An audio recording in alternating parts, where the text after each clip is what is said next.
O saúdo com a paz do Senhor. Livro do Apocalipse, capítulo de número 4. Apocalipse, capítulo de número 4. Nós vamos ler o versículo de número 5. E com o teu exemplar da Bíblia aberto, depois nós vamos ler o capítulo 5 e o seu versículo de número 6.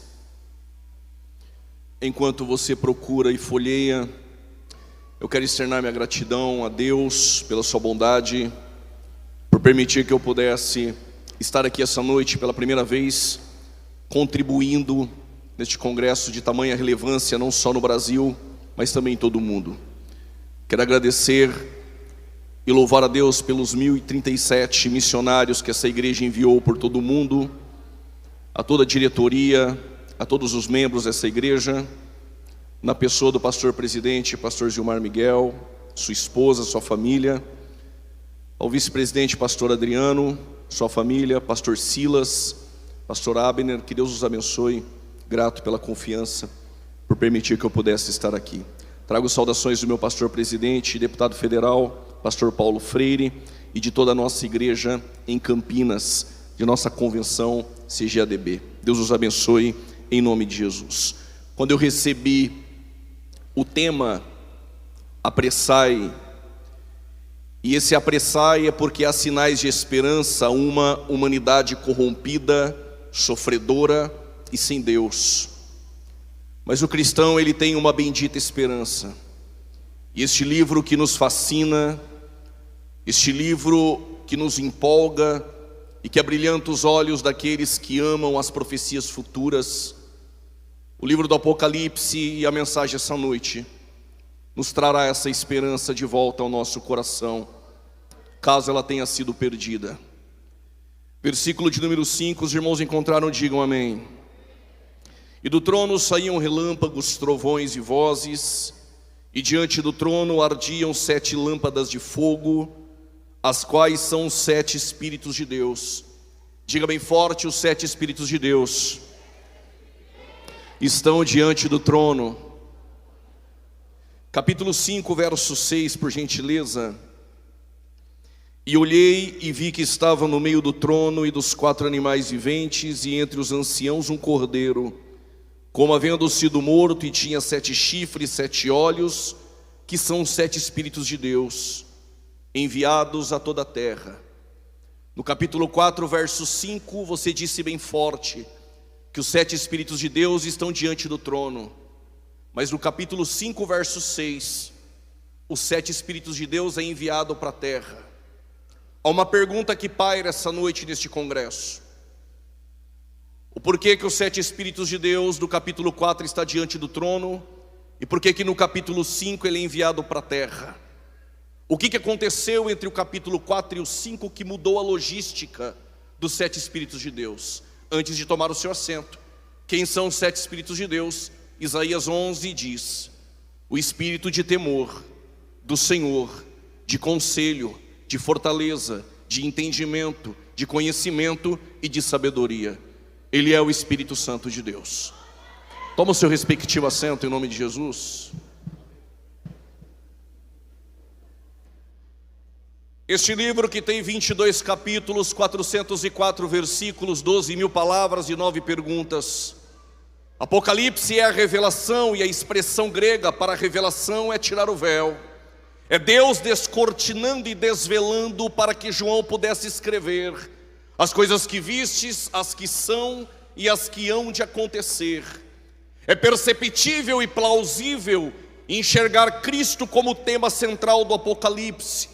E não só o tema central do Apocalipse, ele é o tema central da Bíblia. Cristo está no centro da história.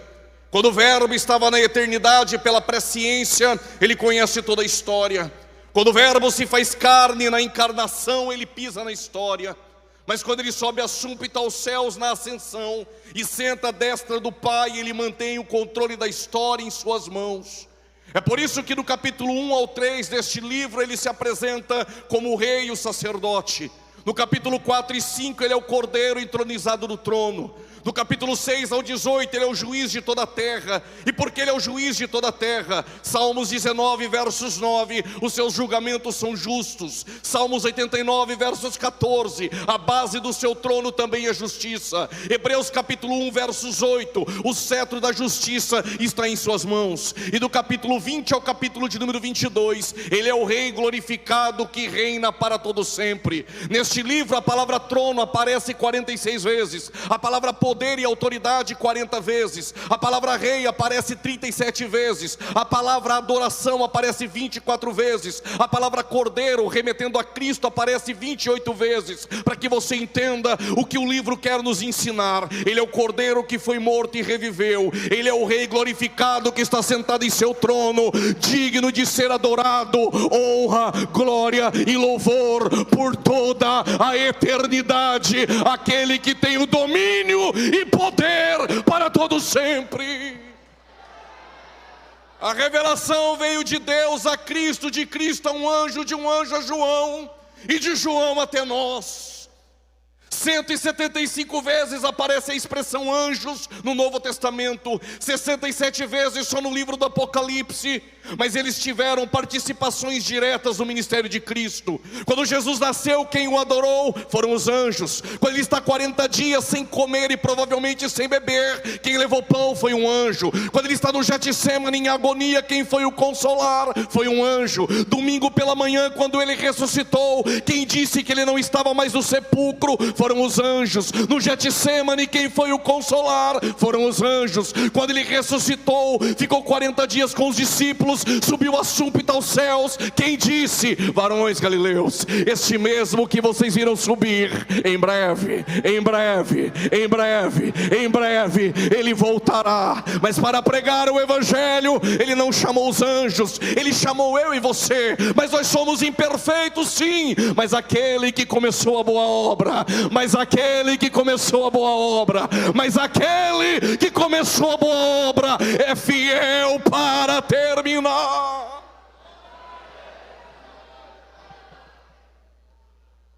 Porque João em Apocalipse viu o que os outros não viram, sentiu o que os outros não sentiram, escreveu o que os outros não escreveram. O ministério de Jesus era acompanhado de 5.000 pessoas que só queriam pão e peixe.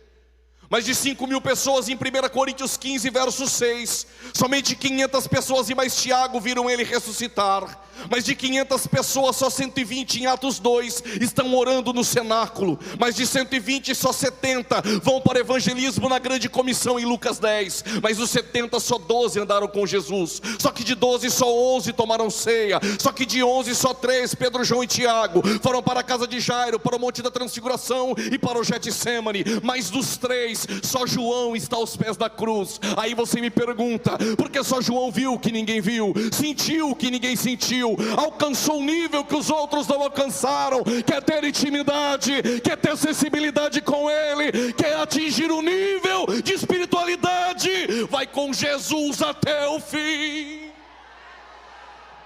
Aleluia! Filho de Zebedeu e de Salomé, irmão de Tiago, companheiro na aflição, no reino e na paciência. Companheiro na aflição, porque Romanos 8,17, se tu é participante da aflição, também será participante da glória. Companheiro do sofrimento, 2 Timóteo 2,12, se com ele você sofre, com ele tu também reinará. Aí vem a doxologia de João às 7 igrejas da Ásia. Graça e paz da parte daquele que era, que é e que há de vir, dos 7 Espíritos de Deus. 4 verdades João traz. Ele é a fiel testemunha. Segunda verdade, ele é o primogênito dentre os mortos. Como ele pode ser o primeiro a ressuscitar, se houve ressurreições que antecederam a dele no Antigo Testamento? Se no Novo Testamento 3 ressurreições antecederam a dele, a de Lázaro, a da filha de Jairo e do filho da viúva de Naim, detalhe, todos eles ressuscitaram. mas morreram novamente. Ele é aquele que ressuscitou para nunca mais morrer. Vou repetir, é aquele que ressuscitou para nunca mais morrer.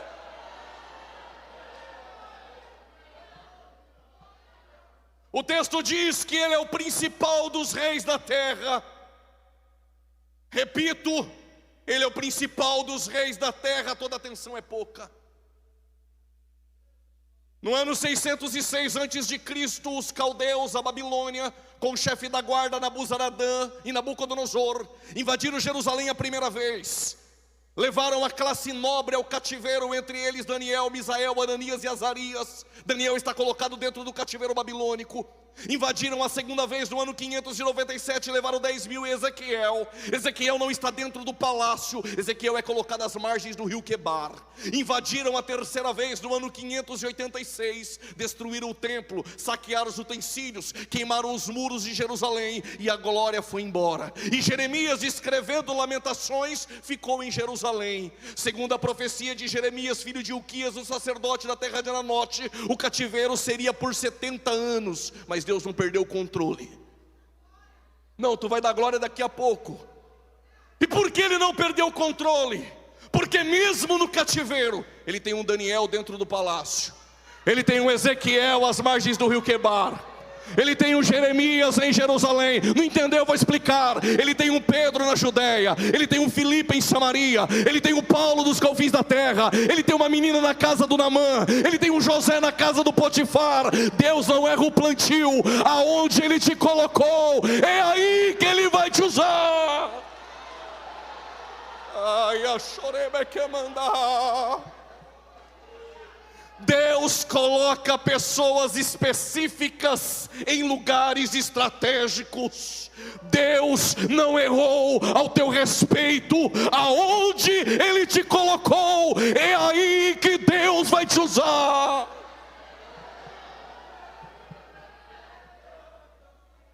Isso aqui não é revelação, mas tem gente no nosso meio pensando: e quando não é Deus que coloca e é o homem?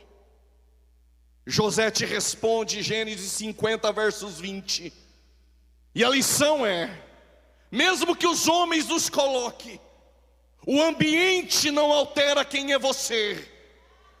Se tu tem o Espírito de Deus, diga como José: Deus tornou o mal em bem. Deus não errou o plantio. Aonde você está, Deus tem propósitos na tua vida.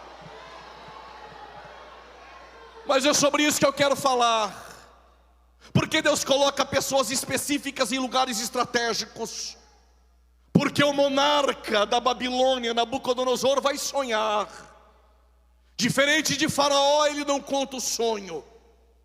Ele pede para revelar e depois interpretar o sonho. Arioque, o chefe da guarda, passa um pregão em Babilônia, procurando um mago, astrólogo, adivinho que pudesse interpretar e revelar o sonho. Não encontrou ninguém. Mas tem um moço orando 3 vezes ao dia. Não precisa dar glória, porque todo judeu ora 3 vezes ao dia, ele só faz a lição de casa. Os judeus oram 3 vezes ao dia, os muçulmanos rezam 5. Não me pergunte como funciona isso. Paulo disse: e nós é sem cessar. Ele está orando 3 vezes ao dia, com as janelas abertas rumo a Jerusalém. E Deus deu a ele a revelação. Ele compareceu diante do rei Nabucodonosor e disse: tu sonhaste com uma estátua. A cabeça dela é de ouro, é o reinado babilônico. O peito e os braços são de prata, o reinado medo-persa. O quadril e o ventre de bronze, Alexandre o Grande, filho de Filipe o Macedônio, a Grécia. As pernas de ferro e barro, e é Roma. De repente Daniel, ele vê uma pedra. E esta pedra, ela toca na estátua e a estátua se desmorona. Pergunta essa noite: quem é a pedra? O que o texto quer nos ensinar?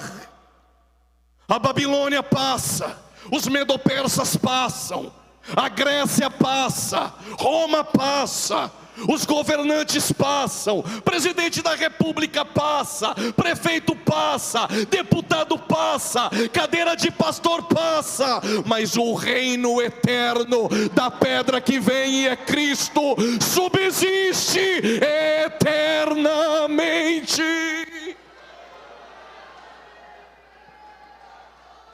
Quem é esta pedra? Sobre esta pedra, sobre esta pedra, sobre esta pedra edificarei a minha igreja, e as portas do Hades, das ânsias da morte, as portas do inferno não podem prevalecer contra ela. Ele é o principal dos reis da terra. João diz, ele é a fiel testemunha, o primogênito dentre os mortos. Ele é o soberano dos reis da terra. João para e diz, mas ele é aquele que nos amou, e com teu sangue nos lavou. Só por causa desse glória eu vou explicar.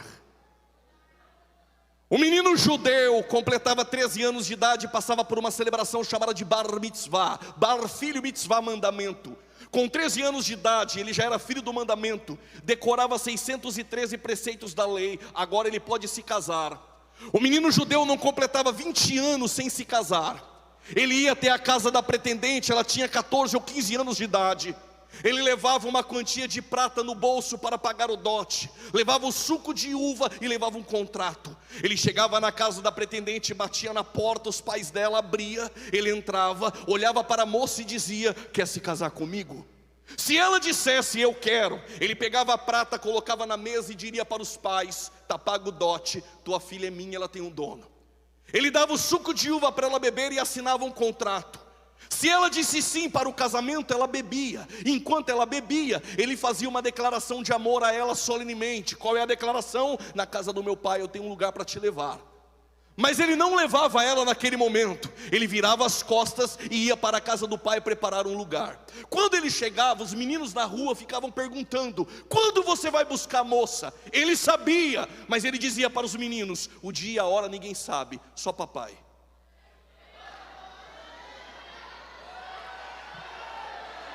Não, segura que eu não terminei.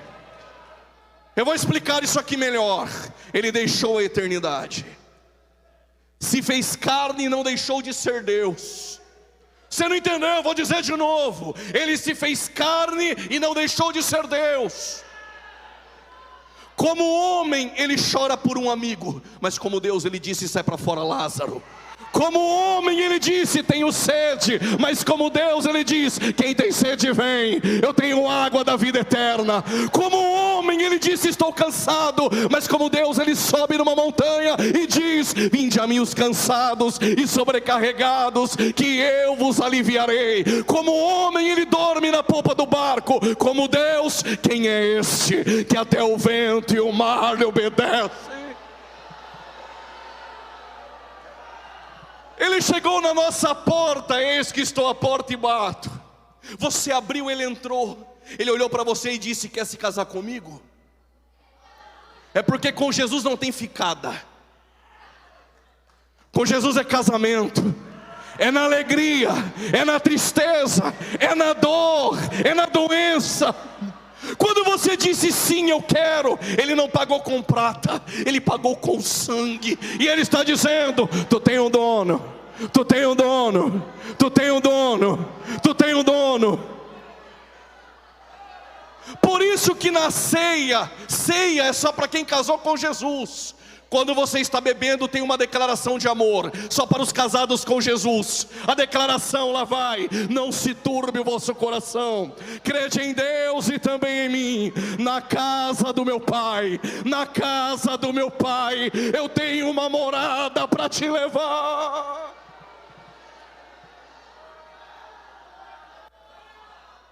Eis que com teu sangue ele nos lavou, e com teu amor ele nos amou. Quando João termina de dizer isso, João ouve uma voz, é como uma voz de trombeta. Quando João para e olha, João o vê e João cai como morto. Quem é este que veio a Pátimos? Pátimos, um sistema penal, a 86 quilômetros do sudoeste de Éfeso. O imperador sucessor, depois de César, de Calígula, de Nero, de Tito, agora é a vez de Domiciano. Domiciano reivindicava adoração a si, mas João não iria adorar um homem assentado em um trono de madeira feito por homens. João só adorava aquele que está sentado em um trono de glória. Por isso João é enviado, exilado a Pátimos.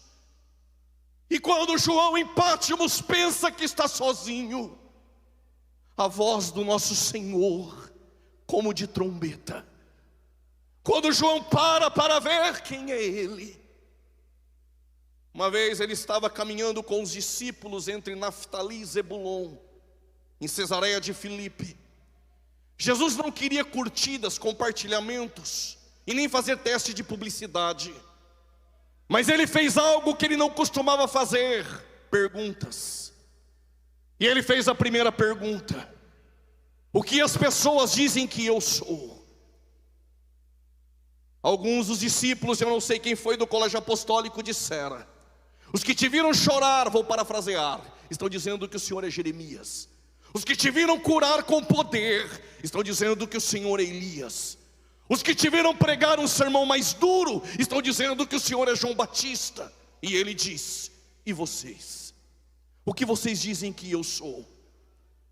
Eu não sei aqui em Camboriú, mas em São Paulo, aos domingos, 9 horas da manhã, as testemunhas de Jeová, que tem como fundador Charles Taze Russell, eles batem na porta de nossas casas. Eles vão dizer que Jesus não é Deus, que Ele é uma criatura que foi criada em algum tempo da eternidade, nada mais. Se perguntar para os mormons, que tem como fundador Joseph Smith, eles vão dizer que Jesus é um polígamo casado com Marta e Maria, em João capítulo de número 2, as bodas de Caná, e o mesmo irmão de Satanás e filho de Adão. Se perguntar para os adventistas, que tem como fundador Guilherme Miller, eles vão dizer que Jesus é o arcanjo Miguel. Se perguntar para os kardecistas, eles vão dizer: ele nunca teve um corpo, somente um espírito elevado que no hinduísmo alcançou o karma. Se perguntar para os budistas de Siddhartha Gautama, eles vão dizer que Jesus não é Deus, é só um homem que deixou um bom exemplo de liderança a ser seguido e nada mais. Mas se você perguntar para a maior religião que cresce no planeta, os muçulmanos, eles vão dizer: Jesus não é Deus, Ele é só um profeta e nada mais.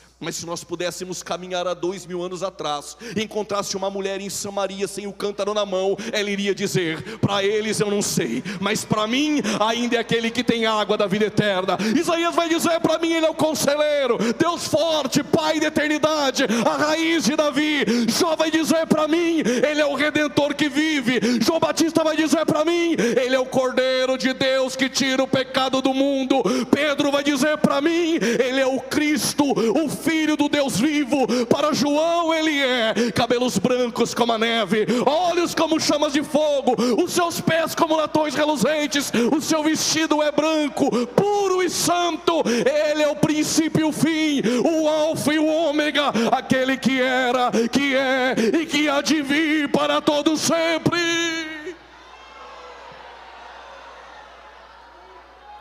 Para Daniel Berg, Gunnar Wingren há 111 anos.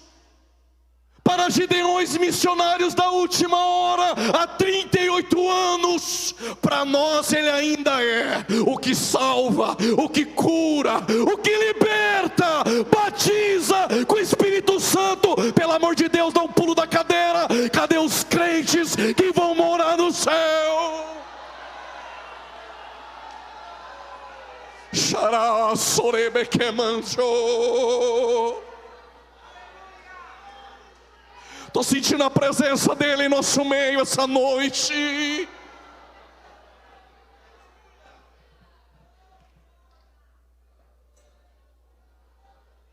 Quando João olha, cabelos brancos como a neve, fala da eternidade, olhos como chamas de fogo. Ele sabe coisas ao teu respeito que nem você sabe. O seu vestido não foi confeccionado em Damasco, Magdala ou em Tiro, mas na eternidade. O seu vestido é branco e puro porque ele é santo. 2 Coríntios 5:21, Paulo diz: nele não há pecado. 1 Pedro capítulo de número 2, versos 21 e 22, Pedro diz: ele não cometeu pecado. João 6,69, João diz: ele é o santo de Deus. Hebreus capítulo 4, versos 15, em tudo foi tentado, mas sem pecado. Alguém poderia levantar as mãos desse congresso e dizer: Paulo, Pedro e João e o autor aos Hebreus é do time de Jesus, não vale. Então eu vou trazer 4 que jogavam contra e que atestaram que ele é santo. Mateus 27, versículo 3 e 4, Judas disse: traí, sangue inocente. Pilatos lava as mãos e diz: ele é justo. A mulher de Pilatos, Cláudia, vai dizer: muito sofri no meu sonho por causa do sangue desse justo. Está faltando alguém. Quando Cristo entregou o Pai e o Espírito, tem um centurião lá do fundo olhando e dizendo: verdadeiramente,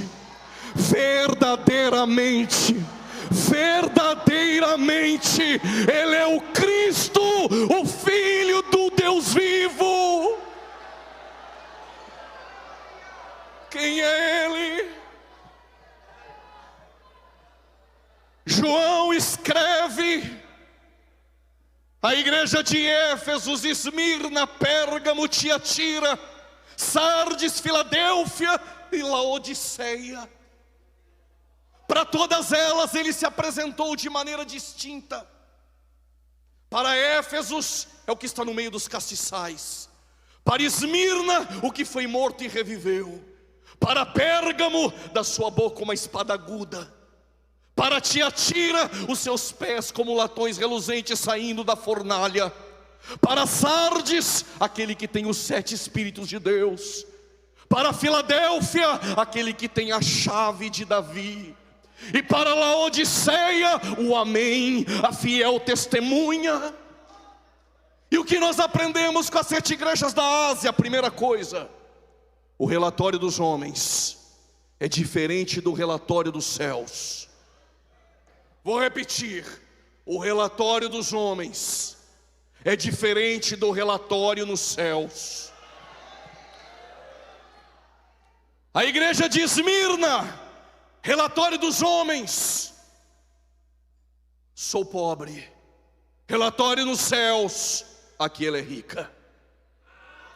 Igreja de Laodiceia, relatório dos homens: rica sou e de nada tenho falta. Relatório da eternidade: pobre, cega e nu. Igreja de Filadélfia, relatório dos homens: tem pouca força. Relatório na eternidade: mesmo tendo pouca força, não negaste o meu nome, e como guardaste a palavra da minha paciência, te guardarei da hora da tentação que há de vir sobre todo o mundo. E diante de ti pus uma porta aberta, e a porta que ele abre, demônio nenhum fecha. A porta que ele abre, caluniador não fecha. A porta que ele abre, ninguém pode fechar.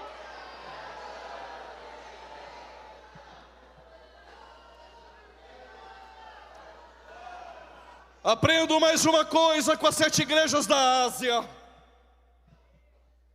todas elas têm reprimenda, elogio, exortação e promessa.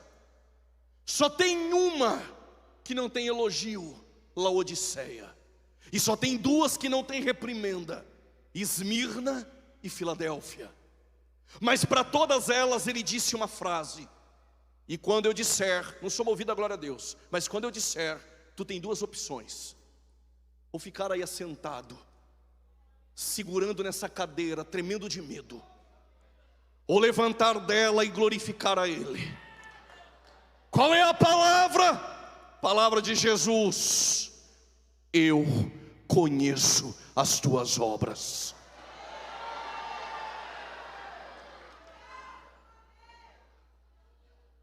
como Ele conhece as tuas obras.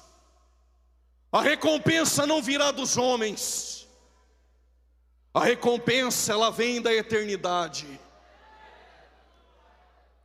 Vou contar uma história que o cerne dela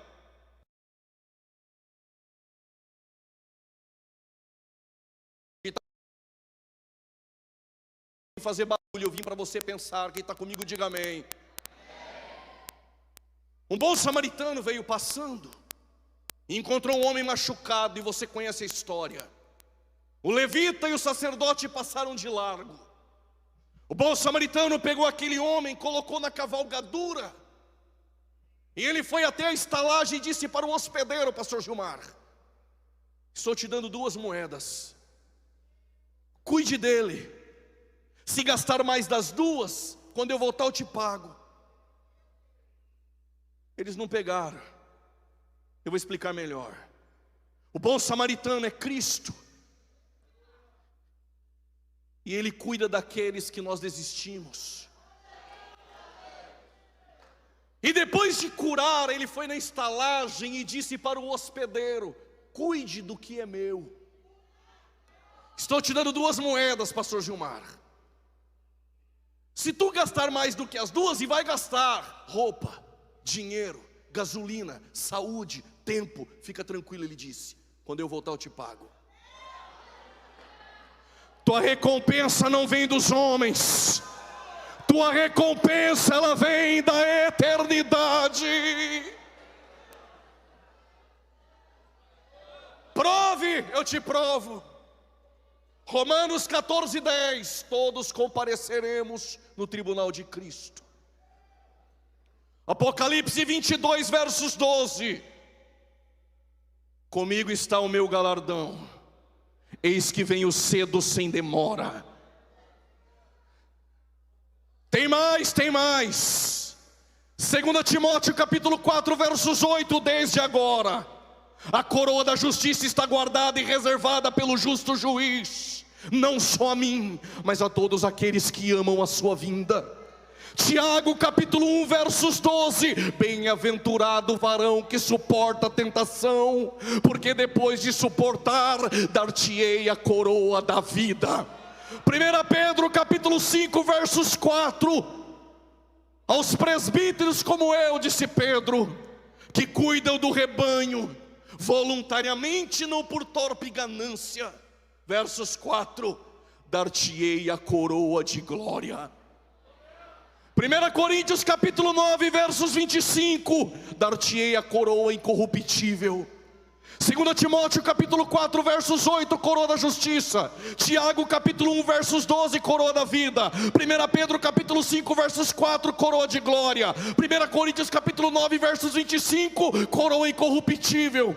O que eu faço, pregador? Apocalipse 2:11, ser fiel até a morte, e dar-te-ei a coroa da vida. O que eu faço, pregador? Apocalipse 3:11, guarda o que tens, guarda o que tens, guarda o que tens, guarda o que tens, guarda o que tens, para que ninguém tome a tua coroa. Quem tem ouvidos ouça o que o Espírito diz às igrejas. Última coisa que aprendemos com as 7 igrejas da Ásia: todas elas tinham algum desvio doutrinário. Havia a doutrina em Tiatira da profetisa Jezabel.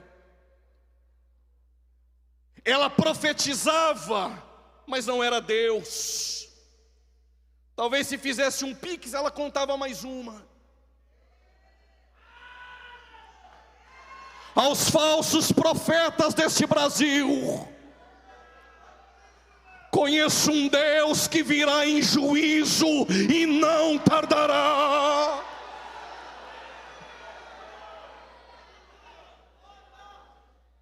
Mas havia também a doutrina dos nicolaítas. Às vezes davam até glória junto conosco, às vezes cantavam junto conosco, mas tinha uma inclinação desenfreada aos apetites carnais. Mas em Pérgamo tinha uma doutrina chamada doutrina de Balaão. Balaão fez os hebreus tropeçarem no deserto pela prostituição. Eu amo esse silêncio também. Mas em Judas capítulo 1, versos 11, existem obreiros que entraram pelo caminho de Balaão, em busca do prêmio, em busca da ganância. 2 Pedro capítulo 2, Pedro diz quem são os que fazem comércio da fé. Eles estão nas prateleiras de Balaque. Tem de 5.000, tem de 4.000, tem de 3.000, tem de 2.000.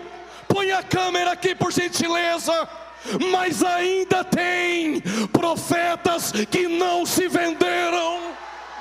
Vou repetir, mas ainda tem profetas que não se venderam.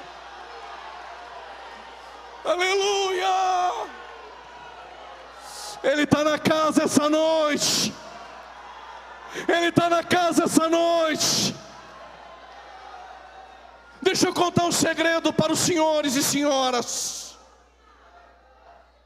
Para cada 400 falsos, Deus tem um verdadeiro. Mas vou contar uma boa notícia. Nos púlpitos das congregações, os pregadores de praças, os adoradores e não os cantores de shows, Deus escondeu também mais 7.000. Tem alguns aqui essa noite? Deixa eu ver se tem. Deixa eu ver se tem. Se não pode dar glória a Deus, eu sei em qual você está, qual o lugar que tu está. Mas ainda tem profetas, adoradores que não se venderam. Sinta a presença do Espírito em nosso meio.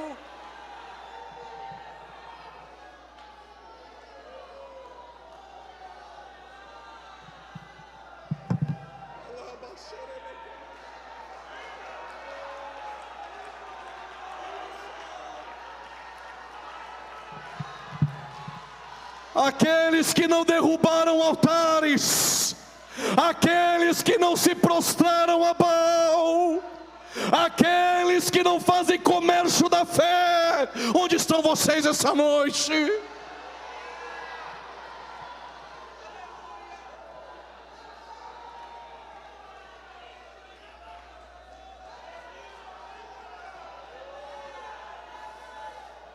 Olhem para cá, por gentileza, segura porque eu preciso terminar.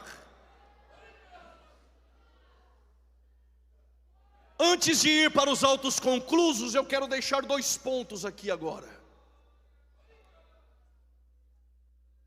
Aos jovens pregadores dessa geração, dos agendas abertas, deixa eu dizer algo. Quando eu estava indo para Israel, próximo ao Mar Morto, eu vi centenas de plantações de tâmaras ao meu lado direito. Quando você usufrui comendo da tâmara, você tem 2 convicções e 2 opções. A convicção é que quando você come, você sabe que você está comendo e usufruindo de algo que você nunca plantou. A segunda convicção é que quem planta tâmaras não planta para si. Por que estou te dizendo? Porque as tâmaras, pelo processo natural, demoram 100 anos. Então quem planta tâmaras não planta para si. E você que usufrui, você tem 2 opções: ou destruir a colheita que você nunca plantou, ou continuar plantando para uma outra geração. O que eu estou dizendo é que essa geração que faço parte, nós estamos usufruindo de algo que nós nunca plantamos. E nós não temos o direito de destruir a colheita, mas que Deus os levante, não para fazer comércio da fé, mas para continuar plantando tâmaras para uma outra geração. 38º Congresso de Gideões. Agradecemos a todos os plantadores de tâmaras que passaram por este púlpito, mas este congresso será marcado, porque plantadores de tâmaras continuarão plantando para uma outra geração de forma legítima. Quando João está em Pátimos, ele é arrebatado em espírito. Toda atenção é pouca, por gentileza. Quando João ele olha na sala do trono, ele vê um trono, 24 tronos, e os 24 anciãos estão assentados em seus tronos. O trono que João vê tem um ancião de dias assentado. Sobre a sua cabeça um arco celeste de cor de esmeralda. Este que está sentado em seu trono, a sua aparência é de sardônio, vermelho como rubi, mas de jaspe cristalino como diamante. Há um mar de vidro, e João vê os 4 seres viventes e os 7 Espíritos de Deus diante do trono. Quando João chegou no capítulo 4, na sala do trono, os tronos estavam ocupados. 700 anos antes, Deus levou Daniel para a mesma visão, com um detalhe: Daniel chegou um pouco antes. Quando Daniel chegou não tinha trono. Quando Daniel capítulo 7 versos 9, ele tem a visão, o que Daniel vê? Os anjos trazendo os tronos. E por que estão trazendo os tronos? Porque vai ter uma festa.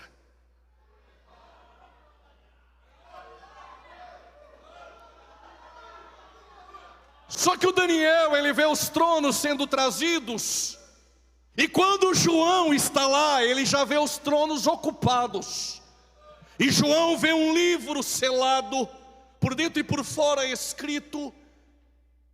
E de repente um anjo forte, ele vem na direção de João e diz: João, nem nos céus, nem na terra, e nem nas partes baixas dela, ninguém é digno de abrir o livro e desatar os teus selos.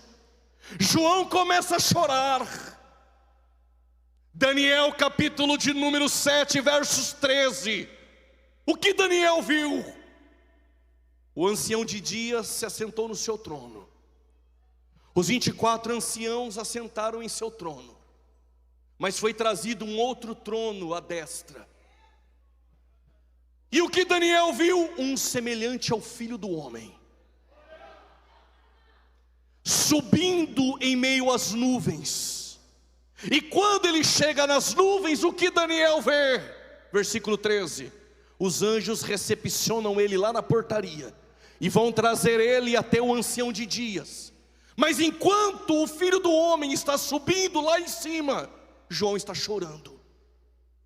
E porque João está chorando, ninguém é digno de abrir o livro.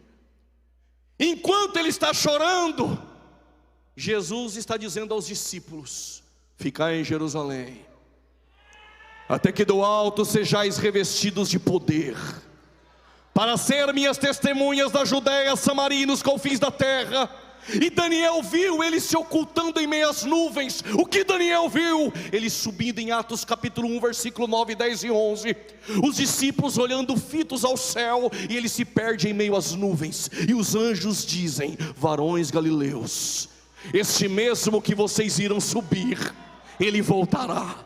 Enquanto João está chorando, em meio às nuvens ele aparece lá na portaria. Um dos 24 anciãos se levanta, e João está vendo o trono, o ancião de dias, os 4 seres viventes, os 24 anciãos e os 7 Espíritos de Deus, que é o Espírito Santo, está do lado do trono. De repente um dos 24 anciãos diz: João, não chores, está entrando alguém lá na portaria. Quem é ele? é o leão da tribo de Judá, é a raiz de Davi, é aquele que foi morto e está vivo para todo sempre. E quando ele está caminhando, os 4 seres viventes, um semelhante à águia, um semelhante ao leão, um semelhante ao filho do homem, um semelhante ao boi, se prostram. Os anjos se prostram. Os 24 anciãos começam a cantar um novo cântico: digno é o Cordeiro, de honra, de glória e de louvor, e que compraste para Deus tribos, línguas e nações. Segura um pouquinho. Quando ele entra, os 7 Espíritos de Deus descem.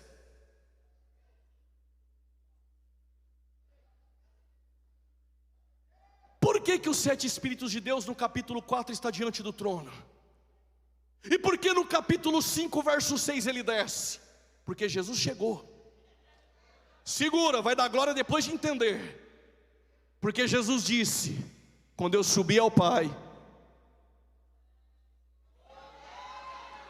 Eu vou esperar você entender para dar glória. Vou repetir: quando eu subir ao Pai, eu enviarei o Consolador.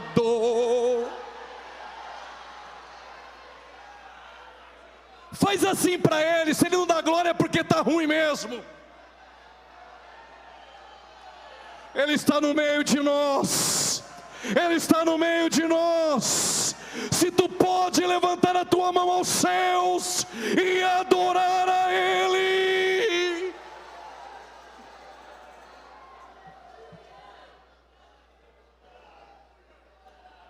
Tenho 3 minutos, eu encerro. Quando os 7 Espíritos de Deus vai descer, porque Jesus subiu, tem 120 orando. Não escandalize com aquilo que eu vou dizer. Tem um no meio dos 120, que no ministério ele caiu na quinta. Deus levantou ele pastor no domingo. Eu ouvi um aleluia ali. Vou repetir de novo. No meio dos 120 tem um, que caiu no ministério na quinta. Deus levantou ele pastor no domingo. Jesus chamou ele para orar e disse: Pedro, antes que o galo cante 3 vezes me negarás. Quantas vezes? No Getsemane ele dormiu 3 vezes. No Sinédrio negou 3 vezes. Jesus foi para Galileia e fez 3 perguntas. Eu vou repetir. Ele dormiu 3 vezes. Na quinta-feira ele negou 3 vezes. O que Pedro pensou? Neguei diante do Pai. Porque se eu neguei a Cristo, eu nego o Pai. Para mim acabou. Só que Jesus disse: eu espero vocês na Galileia. Segura. Dormiu 3 vezes. E na quinta-feira negou 3 vezes. E no domingo Jesus apareceu e fez 3 perguntas. Porque no mesmo lugar que negou, ele prega, e quase 3.000 almas se convertem. É noite de restauração para o teu ministério. Ele ainda acredita em você, o Espírito da verdade.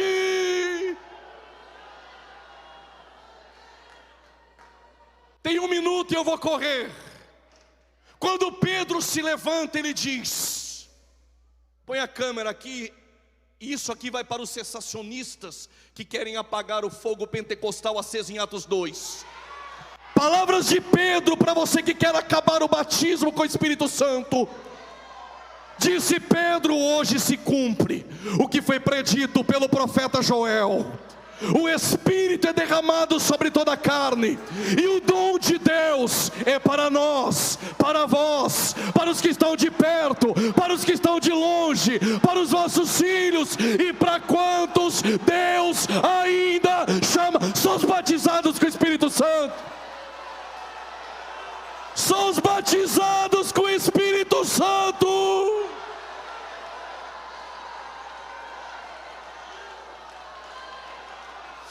Sinta a presença, sinta a presença desse Espírito. Fala em línguas, pula da cadeira, profetiza, O diabo tem que ouvir, os sensacionistas têm que ouvir o barulho de línguas estranhas.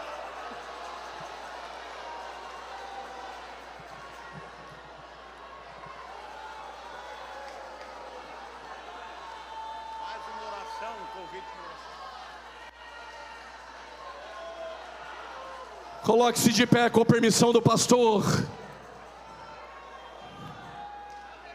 Estenda suas mãos.